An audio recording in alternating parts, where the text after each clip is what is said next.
ഇന്ന് ഞാൻ പാരഗണിനാണ് ഭക്ഷണം മേടിച്ചിട്ടുള്ളത്. അപ്പോൾ എനിക്ക് ഇന്ന് റൈസ് മേടിക്കണം എന്നായിരുന്നു എൻ്റെ മോഹം. അതും ദേ പുട്ടിന് മേടിക്കണം എന്നായിരുന്നു എൻ്റെ ആഗ്രഹം. പക്ഷേ ഞാനിന്ന് തിരിച്ചോടെ വീട്ടിൽ വന്നപ്പോഴേ ഞാൻ ഹോസ്പിറ്റലൊക്കെ പോയിട്ടുണ്ടായിരുന്നു. അത് കഴിഞ്ഞ് തിരിച്ച് വീട്ടിൽ വന്നപ്പോൾ ഒരുപാട് ലേറ്റായി. അപ്പോൾ ഞാൻ ദേ പുട്ട് നോക്കിയപ്പോൾ അതാ ഒന്നുമില്ല, റൈസ് ഐറ്റംസ് ഒന്നുമില്ല. റൈസ് ഞാൻ ഉദ്ദേശിക്കുന്നത് ഫ്രൈഡ് റൈസൊന്നും അല്ല കേട്ടോ ഞാൻ ഉദ്ദേശിച്ചത്, നമ്മുടെ സാധാരണ ചോറും കറികളും ഇല്ലേ, അതായിരുന്നു ഞാൻ ഉദ്ദേശിച്ചത്. പക്ഷെ അതൊന്നും ഉണ്ടായില്ല, തീർന്നിരിക്കണമെന്ന് തോന്നുന്നു. അപ്പം ഞാൻ എന്ത് ചെയ്തു, പിന്നെ എനിക്ക് പിന്നെ പുട്ടൊക്കെയാണ് അവിടെ, ഇതേ പുട്ടായിരിക്കുമല്ലോ കൂടുതൽ. അപ്പോൾ ഞാൻ പിന്നെ അതൊന്നും മേടിച്ചില്ല. അപ്പോൾ ഞാൻ വേഗം പാരഗണിന്, അതന്നെ എനിക്ക് എന്ത് മേടിക്കണം എന്നറിയാണ്ട് വിഷമം. പാരഗണിൽ ഇന്നലെ ഞാൻ മേടിച്ച പോലെ തന്നെ എന്താ പറയുക, പൊതിച്ചോറുണ്ടായിരുന്നു. അതിനോട് എനിക്ക് താല്പര്യമില്ല. അതുകൊണ്ട് ഞാൻ പാരഗണിന് ബിരിയാണി മേടിച്ചു, പൊറോട്ട മേടിച്ചു. അതൊരു കോംബോ ആണ്, പൊറോട്ട വിത്ത് അച്ചായൻ ചിക്കൻ കറിയും ഉണ്ടോ, അത് മേടിച്ചു. അതിന് എത്രത്തോളം കഴിക്കുന്നതെന്ന് എനിക്കറിയില്ല. എന്നാലും ഇപ്പം നമുക്ക് ബിരിയാണി എടുക്കാം. പൊറോട്ടയൊക്കെ അടക്കുന്നില്ല. ഇപ്പം ഞാൻ ബിരിയാണി ആട്ടോ എടുക്കുന്നത്. ചിക്കൻ ബിരിയാണിയാണ്, ഹാഫാണ്. അപ്പോൾ ഇതിൽ ഒരു പീസ് എങ്ങാണ്ടേ ഉണ്ടാവുള്ളൂ. എനിക്കങ്ങനെ പീസ് അധികം വേണ്ട, കുറച്ച് എന്തെങ്കിലും റൈസ് കഴിക്കണമെന്നേ ഉള്ളൂ. അതന്നെ എനിക്ക് ഈ ടൈപ്പ് റൈസ് കഴിക്കണം എന്നുണ്ടായിരുന്നില്ല. നമ്മുടെ സാധാരണ മട്ടൻ റൈസ് കൂട്ടി സാധാരണ ചോറ് നന്നായിരുന്നു ആഗ്രഹം. ഇനി പറഞ്ഞിട്ട് കാര്യമില്ലല്ലോ, ലേറ്റായി പോയില്ലേ. അപ്പോൾ എൻ്റെ കയ്യിലിവിടെ ഞാൻ ചെറിയ പാക്കറ്റിൽ മാങ്ങ അച്ചാർ മേടിച്ച് വെച്ചിട്ടുണ്ട്. അതെടുത്തിട്ട് ഇതിൻ്റെ കൂടെ കൂട്ടാം. എന്താണെന്നറിയോ, ഇതിൻ്റെ കൂടെ കഴിക്കാനായിട്ട് ഇതൊക്കെ വെച്ചിട്ടുണ്ട്. ചമ്മന്തി ഉണ്ട്, ഇതിലൊരു പിക്കിളുണ്ട്, പിന്നെ സാലഡ് ഉണ്ട്. പക്ഷേ എനിക്കിങ്ങനെ ഈ ബിരിയാണിയുടെ കൂടെ ഈ ചമ്മന്തി ഒന്നും കൂട്ടുന്നത് എനിക്കിഷ്ടമല്ല കേട്ടോ. എന്താണെന്നറിയില്ല, എനിക്ക് ഈ ടേസ്റ്റ് എനിക്ക് പിടിക്കില്ല. അപ്പോൾ നമ്മൾ ചമ്മന്തി മാറ്റി വെച്ചു. പിന്നെ ഈ പിക്കിള് മിക്കവാറും ഏതായിരിക്കും ഞാൻ വിചാരിക്കുന്നത് ഡേറ്റ്സിൻ്റെ ആയിരിക്കും, മധുരമായിരിക്കും. മധുരമുള്ള പിക്കിളും എനിക്ക് ബിരിയാണിയുടെ കൂടെ ഇഷ്ടമല്ല. എനിക്ക് ശരിക്കും ഇഷ്ടം ലെമൺ പിക്കിളാണ്. പക്ഷേ ലെമൺ പിക്കിൾ എൻ്റെ കയ്യിലില്ല. അപ്പം ഞാൻ ഇന്നലെ ഒരു ചെറിയൊരു അഡ്ജസ്റ്റ്മെൻറ്റിന് വേണ്ടിയിട്ട് ഈ കുഞ്ഞ പാക്കറ്റിലിരിക്കുന്ന മാംഗോ പിക്കിളില്ലേ, അത് മേടിച്ചിട്ടുണ്ടായിരുന്നു. അപ്പം അതെടുക്കാം നമുക്കിവിടെ കേട്ടോ. പിന്നെ ഇത് നമ്മുടെ സാലഡ്.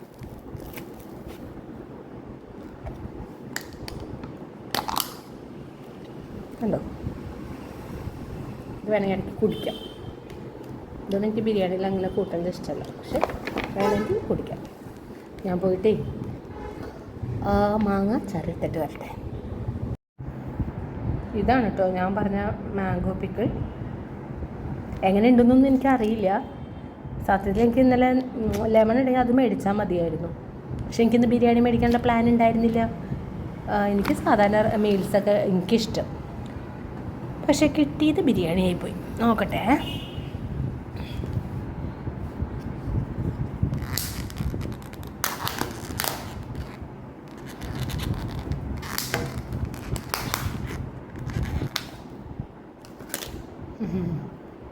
കുറച്ച് സവാള വഴറ്റിയിട്ടുണ്ട് എൻ്റെ മുകളിൽ.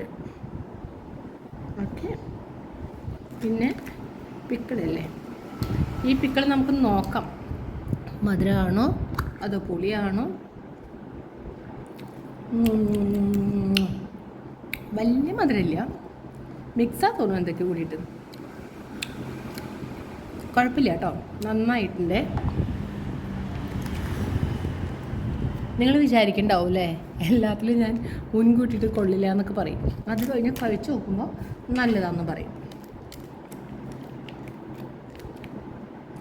നോക്കട്ടെ, ഒരു കാര്യം കുറച്ചെടുത്തിട്ടേ ഇതിലേക്ക് എടുത്തോട്ടെ. എനിക്ക് വേറെ പാത്രങ്ങളൊക്കെ എടുക്കാൻ മടിയായിട്ടാണ് കേട്ടോ. അതാകുമ്പോൾ നമ്മൾ കഴുകണ്ടേ, അതുകൊണ്ടാണ് ഞാൻ ഇങ്ങനെ ഓരോന്ന് ഒപ്പിക്കണത്. നോക്കാം എങ്ങനെയുണ്ടെന്ന്. മതി, മതി. ഇനി ഞാൻ ഈ ബിരിയാണി കഴിച്ചു നോക്കട്ടെ കേട്ടോ. നിങ്ങൾക്ക് കാണുന്നുണ്ടോ എനിക്കറിയില്ല, നോക്കട്ടെ. അപ്പം കാണുമായിരിക്കും.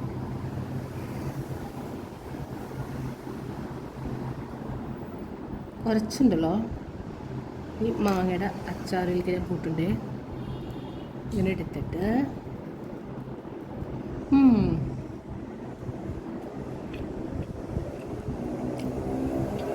ബിരിയാണി പൊതുവെ നല്ലതാണല്ലോ. അതിലെ മാങ്ങയുടെ അച്ചാറിൻ്റെ ഒരു പുളിപ്പും കൂടി ചെല്ലുമ്പോൾ സൂപ്പറാണ്. ഇനി അവർ തന്ന ഈ പിക്കിളൊന്ന് നോക്കാം. ഞാൻ പൊതുവേ കഴിക്കാറുണ്ടായില്ല കേട്ടോ, അതുകൊണ്ടാണ് ഞാൻ പറഞ്ഞത് എനിക്ക് ഇഷ്ടമാണ്. പക്ഷെ ഇപ്പോൾ നോക്കുമ്പോൾ അതിൽ നിന്നൊരു വ്യത്യസ്തമായിട്ടൊരു ടേസ്റ്റ് പോലെ തോന്നി.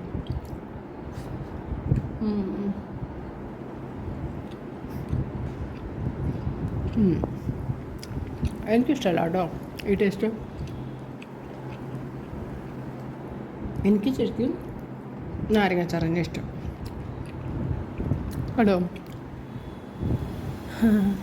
ഇടയ്ക്കൊരു മധുരത്തിൽ വീണ്ടും ഞാൻ മാങ്ങയുടെ അച്ചാറിനെ എടുത്തു.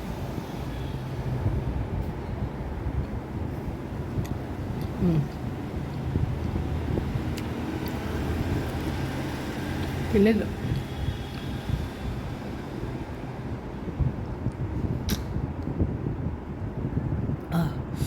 അതിലെ മോര് മാത്രമായിട്ട് കുടിച്ചാൽ മതി. എന്ത് ടേസ്റ്റാണെന്നറിയോ.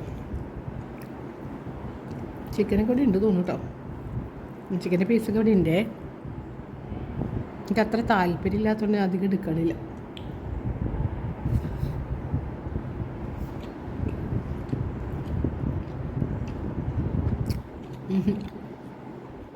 മനസ്സിലായോ?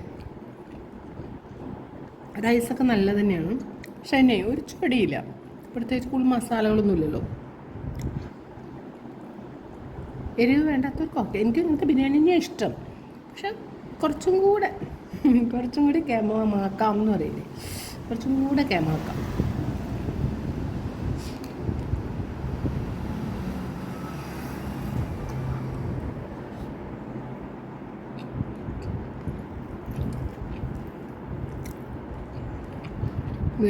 ചിക്കൻ്റെ പീസ്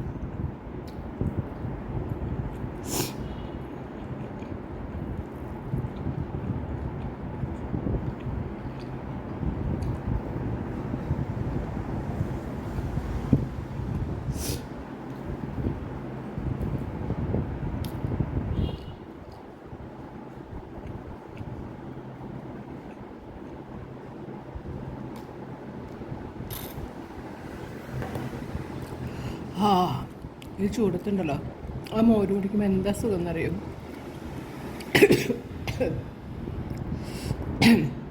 തൊണ്ടേ തിങ്ങി.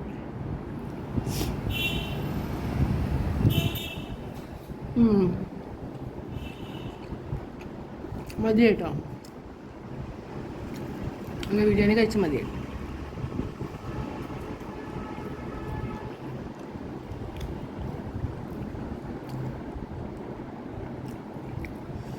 ആഹാ, ഇനി വേണമെങ്കിൽ ഉണ്ടല്ലോ, ഒരു മിനിറ്റ്.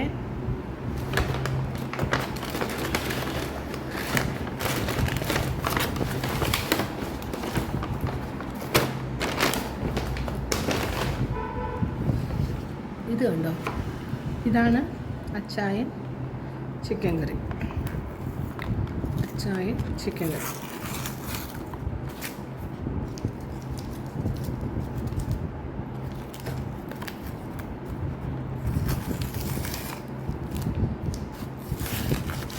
ഇതെന്താണെന്നറിയോ ഞാൻ ഇങ്ങനെയൊക്കെ എടുക്കുന്നതും കഴിക്കുന്നതും? ഇവിടെ ഞാൻ മാത്രമേ ഉള്ളേ, അതുകൊണ്ടാട്ടോ. വേറൊരാളും കൂടി ഉണ്ടെങ്കിൽ, അല്ലെങ്കിൽ വേറെ ആൾക്കും കൂടി കൊടുക്കണമെങ്കിൽ നമ്മളിങ്ങനെ ചെയ്യരുതേ. അപ്പോൾ ഇത്തിരി കൂടി വൃത്തിയായിട്ടൊക്കെ ചെയ്യണം. ഇതിപ്പോൾ ഞാൻ മാത്രമായതുകൊണ്ടാണ് ഞാൻ ഇങ്ങനെയൊക്കെ ചെയ്യുന്നത്. ഇതെങ്ങനെയുണ്ട് നോക്കട്ടെ. ഇതെന്തത്? നാളികേരക്കൊത്ത്.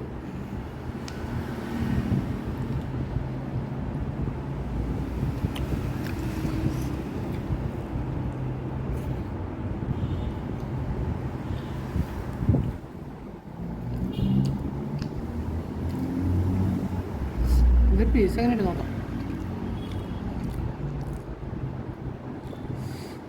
ഒരു പീസ് എടുക്കട്ടെ.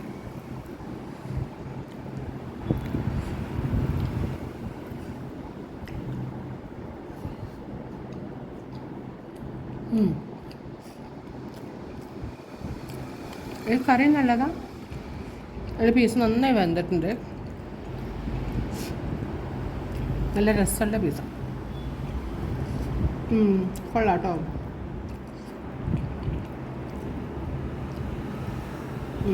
കൊള്ളാം.